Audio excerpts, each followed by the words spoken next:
Here is a river flood warning. Flood warning in effect from this evening through Friday afternoon. What? Minor flooding is occurring and minor flooding is forecast. Where? Eagle Creek near Glencoe. When? From this evening to Friday afternoon.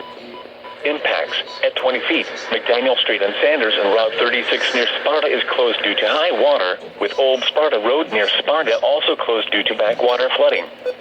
Additional details: at 9:15 p.m. Thursday the stage was 18.2 feet. Recent activity: the maximum river stage in the 24 hours ending at 9:15 p.m. Thursday was 18.2 feet. The river is expected to rise to a crest of 19.7 feet Friday morning. It will then fall below